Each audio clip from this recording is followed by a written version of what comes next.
नमस्कार मित्रों, हमको प्रसन्नता हो रही है कि हम जनता महाविद्यालय अजीतमल से सेवानिवृत्त होने के बाद अनवरत साहित्य साधना कर रहे हैं।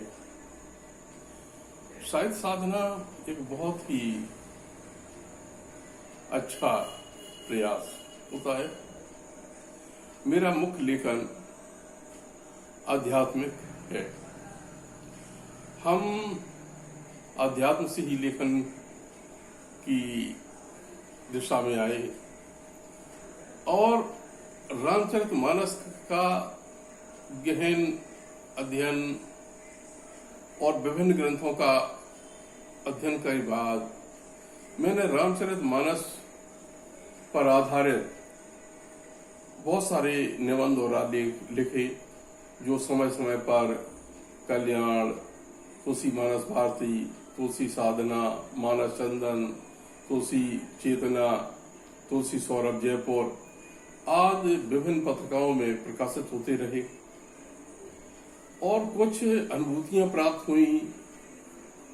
एक मेरी किताब प्रकाशित राजस्थान से हुई थी, ज्ञान मंदिर से, मानस में रूप तत्व। अभी निखिल प्रकाशन आगरा से एक मेरी किताब आई है, मानस में नाम तत्व। ये मेरी एक पुस्तक है, मानस विमर्श।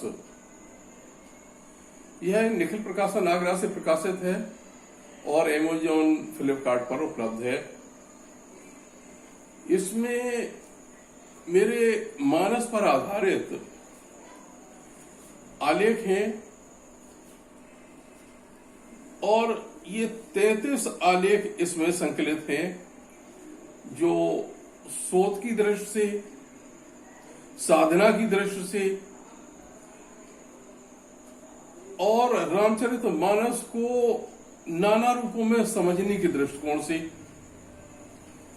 बहुत ही उपयोगी है। पुस्तक संग्रहणीय और पठनीय है।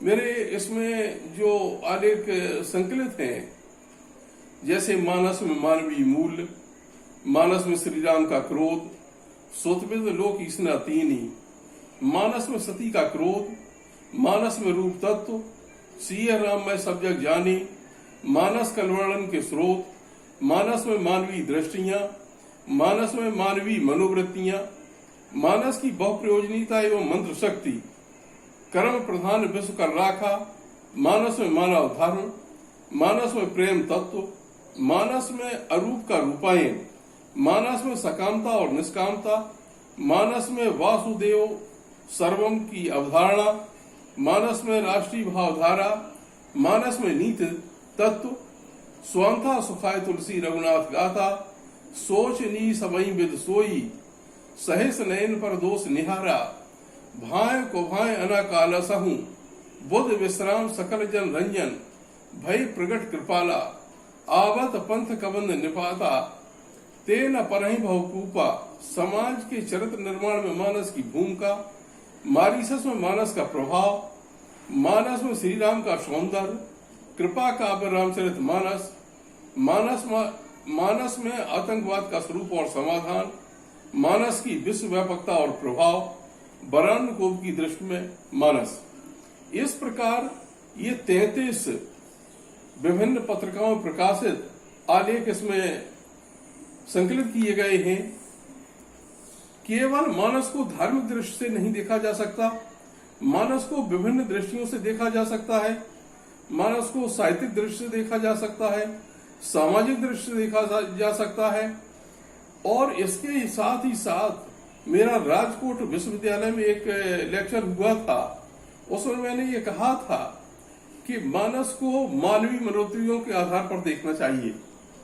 इसका मेरा अभिप्राय यह था कि जैसे कुछ विशेष मनोवृत्तियों का समुच्चय है राम, यदि वो मनोवृत्तियां मेरे अंदर हैं तो उसका परिणाम ये। मंथरा कुछ विशेष मनोवृत्तियों का समुच्चय, समन्वय मंथरा, अगर वो मनोवृत्तियां हैं तो उसका परिणाम ये। यानी लक्ष्मण को, दशरथ को, केकई को ये पात्रों के रूप में के साथ साथ इनको मनोवृत्तियों के समुच्चय के रूप में देखना चाहिए। कि व्यक्ति में अगर इस प्रकार की मनोवृत्तियां हैं तो उसके जीवन के परिणाम ये हैं। यानी इसका एक मनोवैज्ञानिक विवेचन हो सकता है, मनोवैज्ञानिक दृष्टिकोण से भी रामचरितमानस को देखा जा सकता है। तो रामचरितमानस केवल धर्म से देखने की वस्तु नहीं है, वो साहित्य से देखने का ग्रंथ है, वो समाज से देखने का ग्रंथ है, वो मनोविज्ञान से देखने का ग्रंथ है, वो विज्ञान से देखने का ग्रंथ है। और इस भावभूमि के साथ मेरी ये पुस्तक है मानस विमर्श, जो मानस को बहुत से रूपों में देखने का धरातल प्रदान करती है। धन्यवाद मित्रों।